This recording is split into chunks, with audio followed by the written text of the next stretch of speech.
하늘이 높고 말이 살찐다. 천고마비의 계절이라고 하죠.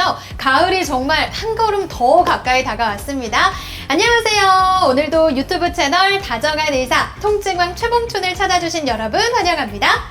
많은 분들이 이제 온전한 가을이 왔음을 온몸으로 느낄 수 있을 정도로 날씨가 정말 시원해졌죠. 오늘도 역시 다정한 의사 통증왕 최봉춘 원장님을 모시고 같이 이야기 나눠보도록 하겠습니다. 원장님 안녕하세요. 네, 안녕하세요. 신사동 세연마취통증외과 의원 최봉춘 원장입니다.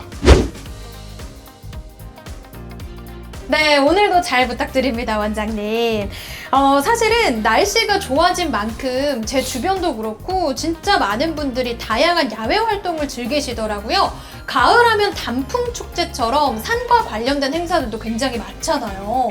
이렇게 축제도 즐기고 또 등산도 같이 한다면 건강한 공기도 마시면서 정말 좋을 것 같은데 이 등산이 마냥 그렇게 좋은 건 아니라고 하더라고요. 왜 그런 건가요, 원장님? 너무 궁금해요. 이제 이렇게 날씨가 좋고 이럴 때 가을에는 항상 생각나는 게 있죠. 가을 되면 이제 단풍 보고 그렇죠. 등산을 가게 되고 이렇게 되죠. 그래서 등산 가는 사람들이 상당히 많고 또 전국에 많은 축제도 있고 그러니까 등산도 가고 뭐 여러 가지 볼거리도 있고 많이 이제 행락철이 되었는데요. 이렇게 많이 다니다 보면은 또 갑자기 또 아파서 병원을 찾는 분들이 많아요. 특히 많은 분들이 이제 산에 단풍을 보러 이제 등산을 하고 산에 많이 찾은 다음에 그 다음에 와서 이제 아픈 분들이 많은데요. 특히 이제 이런 등산을 가게 되면 많이 걷고 그래서 이런 심폐운동이라든지 그 다리의 근육 운동이 좋아질 것 같은데 갔다 와서 오히려 무릎이 아프다, 발목이 아프다 뭐 이런 분들이 많아요. 이와 같이 등산이 몸에도 좋을 수도 있지만 네. 또 등산이 몸에 나쁜 분도 있기 때문에 우리가 그걸 잘 알아서 운동을 하는 것이 좋다고 생각을 합니다. 그렇군요. 그렇다면 요즘에는 그냥 운동 말고도 간단한 취미로도 등산을 즐기는 젊은 층들이 굉장히 많더라고요. 그렇다면 젊은 층과 X세대 그리고 어르신들이 등산하실 때 주의점이라든가 그에 따른 질환들도 각자 연령대별로 조금 차이가 있지 않을까 싶어요. 네, 맞습니다. 이제 등산 같은 운동을 갖고도 이제 우리 젊으신 분들 X세대들이 많이 걸리는 병이 있고 또 나이가 드신 분들이 또 불편하는 게 좀 달라요. 네. 나이가 우리가 젊은 분들은 이제 막 왕성하니까 뭐 산도 올라간다 그러면 막 올라갔다가 저 같은 경우도 옛날에 보면 젊었을 때 막 뛰어내리다시피 막 뛰어내려오고 막 이랬거든요. 그러다 보면 이제 갑자기 오다가 삐끗하는 경우가 많죠. 그래서 네. 뭐 삐끗하는 게 내려오다가 발목을 삐끗했다, 무릎을 다친 것 같다, 허리를 삐끗했다 이런 얘기들이 많은데 특히 이제 젊은 분들은 활동량이 많기 때문에 이런 삐끗거리는데 특히나 등산이나 이런 거 했을 때 가장 많이 오는 것이 발목이 삐끗하는 발목 삐끗하는 거 아시죠? 네. 그러다가 발이 바깥쪽으로 이렇게 확 휘면서 접질렀다고 그러죠. 그래서 그런 분들이 많이 찾아와요, 최근에. 그런데 그런 이제 발목 관절은 이제 발목이 많이 움직이기 때문에 거기는 많은 인대들이 양쪽에 다 쌓여 있는데 주로 안쪽보다는 바깥으로 이렇게 인대가 갑자기 확 늘어나게 됩니다. 아주 심한 경우는 확 늘어나면서 거기 있는 뼈가 골절이 되는 아주 심각한 경우도 있지만 대개의 경우는 이제 약 인대만 늘어나게 돼서 오는 발목 관절 인대 염자가 많고요. 또 이런 인대 같은 경우는 또 되게 또 그냥 가만히 있으면 잘 회복되는 경우도 많이 있어요. 그렇지만 이제 이런 발목의 인대 같은 게 한 번 손상을 받으면 이게 제대로 잘 손상된 게 회복이 돼서 정상적으로 되면은 괜찮은데 불완전하게 치료를 하게 되면 이 인대가 늘어나서 이게 계속 주기적으로 발목이 삐끗하거나 또 이게 오래 지속이 되면 그것으로 인해서 발목의 통증, 관절염, 나이 들어서 그런 것들이 생길 수가 있습니다. 되게 발목이 이렇게 삐끗한 경우를 갖다 발목 염자라고 얘기를 해요. 그래서 네. 우리 젊은 분들 발목이 삐끗했을 때 그냥 가만히 있지 마시고 일단은 발목을 쉬어주고 또 하나는 우리 보면 약국 같은 데 가면 이렇게 발목을 이렇게 딱 고정시키는 그 아대 같은 거 있죠. 하다못해 발목 아대 같은 거라도 빨리 하시고 잘 걷는 걸 조심을 해야 되고 또 거기가 많이 심각하게 부어있고 통증이 심하다면 반드시 병원 가셔서요. 엑스레이도 찍어봐서 골절이 있는 것도 봐야 되고 또 인대가 많이 늘어났다면 거기를 좀 더 보강을 시켜서 발목을 갖다가 잘 움직이지 않게 최소한 2주에서 3주 정도 지나면 인대가 다 회복을 할 수 있습니다. 그래서 초기에 이렇게 잘 관리하면은 인대도 다 회복해갖고 얼마든지 정상적으로 올 수가 있기 때문에요. 개인이 혼자 하고 놔뒀다가 나중에 인대의 손상으로 인해서 만성적인 통증으로 이행하지 않도록 조심을 해야 됩니다. 또 반면에 이제 중년층 이상의 우리 나이 드신 분들한테 많이 오는 것은 이제 등산하게 되면 내려올 때, 이럴 때 많이 문제가 됩니다. 네. 우리가 등산하면 올라갔을 때 막 힘드니까 올라갈 때 막 무릎이 아프고 그래서 무릎에 문제가 있을 것 같은데 사실은 내려올 때가 가장 문제가 더 많아요. 왜 그럴 것 같아요? 힘을 좀 빼서 그렇지 않을까요? 힘을 빼서요. 터덜터덜 걷는다던가.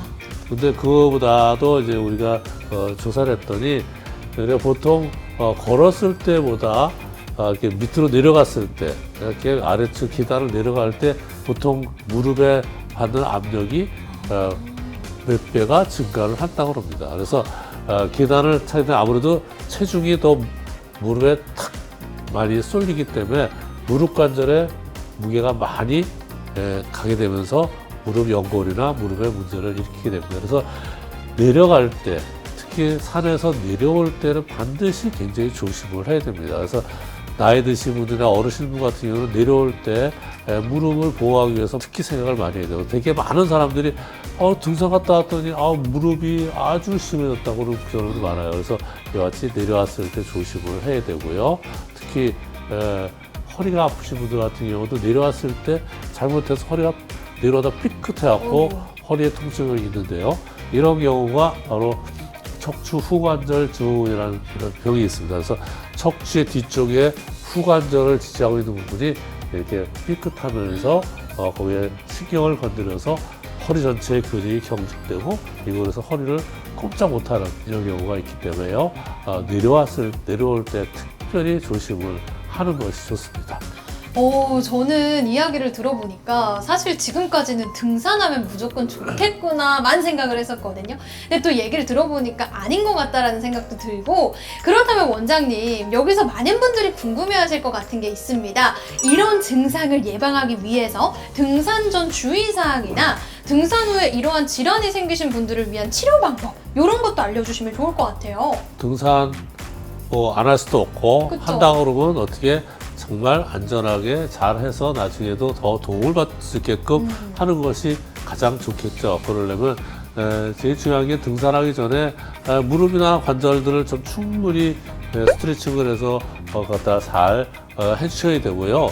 아까 말씀드렸듯이 올라가는 것보다 내려올 때 굉장히 문제가 되기 때문에요. 우리 젊은 분들은 내려올 때 막 뛰어내려오거나 이러지 마시고요. 좀 천천히 내려오셔야 됩니다. 특히 나이가 드신 분들은 아주 천천히 내려와야 돼요. 그래서 보통 내려올 때는 올라갈 때보다 좀 더 내려오는 속도를 정말 천천히 내려오셔야 되고, 특히 이제 아까 무릎, 발목 관절을 많이 삔다고 그랬죠. 이게 내려오다가 이렇게 돌 갔다가 잘못하면 찍 미끄러지기 때문에 반드시 발을 잘 밟으면서 내려와야 되고요. 더욱 도움을 받을 수 있다면 우리 나이 드신 분들 같은 경우는 이렇게 스틱 있죠? 그 스틱 같은 거를 이용을 해서 내려오시면 몸무게도 이렇게 스틱에다가 이렇게 많이 분산을 해줘서 무릎에 가는 여러 가지 과부하를 예방할 수 있기 때문에 무릎을 보호할 수 있습니다. 또 이제 우리가 등산할 때는 배낭 같은 것도 많이 메고 다니고 물 집어넣고 많이 집어넣는데요. 배낭은 비교적 가볍게, 보통 자기 몸무게 한 10분의 1 정도 조금만 해갖고 배낭을 메고 물 정도 가볍게 가지고 가서 하시는 것이 좋습니다. 그리고 아까 말씀드린 발목이나 이런 것을 예방하기 위해서 우리 신 같은 경우도 발목에 잘 보호되는 이런 깔창도 두껍고 이런 신발을 이용을 해서 하신다면 피로도도 줄일 수 있고요. 또 이런 부상에서부터 안전하게 할 수가 있습니다. 그래서 이런 충분히 이런 예방법을 잘 숙지하시고 하신다면 안전하게 내려올 수 있는데, 하고 났는데 그 다음에 아무래도 안 하던 무릎에 운동을 했기 때문에 무릎이 아프다, 발목이 아프다 이랬을 때는 충분히 휴식을 취하시고요. 그래도 안 좋다 그러면 반드시 병원에 오셔야 되는데요. 이렇게 연세가 드신 분들은 이제 무릎에 이제 연골 같은데 이렇게 충격을 받아서 아프게 되면 초기에 와서 그것을 잘 물리치료도 받고요. 또 이게 연골을 부드럽게 하는 여러 가지 약물 치료 같은 걸 초기에 받으면 바로 한두 번에 금방 좋아질 수가 있습니다. 또 아까 말씀드렸듯이 우리 젊은 사람들도 발목을 삐끗했을 때 최근에는 인대 강화 치료라든지 여러 DNA 치료 같은 것들이 있기 때문에 도움을 줄 수가 있습니다. 또 이제 관절이 아주 심해지는 어르신들 같은 경우에는 줄기세포 치료 같은 것도 있으니까요. 초기에 잘 빨리 오셔서 치료를 한다면 빨리 회복할 수가 있으니까 치료를 하시는 것이 도움이 될 것입니다.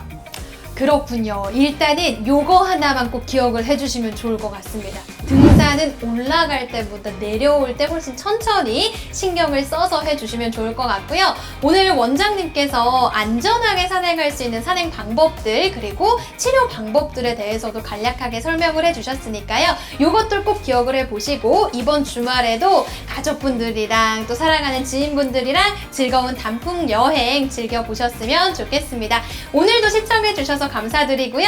나가시기 전에 저희 채널 구독과 좋아요, 알림 설정까지 해주시는 거 잊지 말아주세요. 이만 여기서 인사드리도록 할게요. 감사합니다. 감사합니다.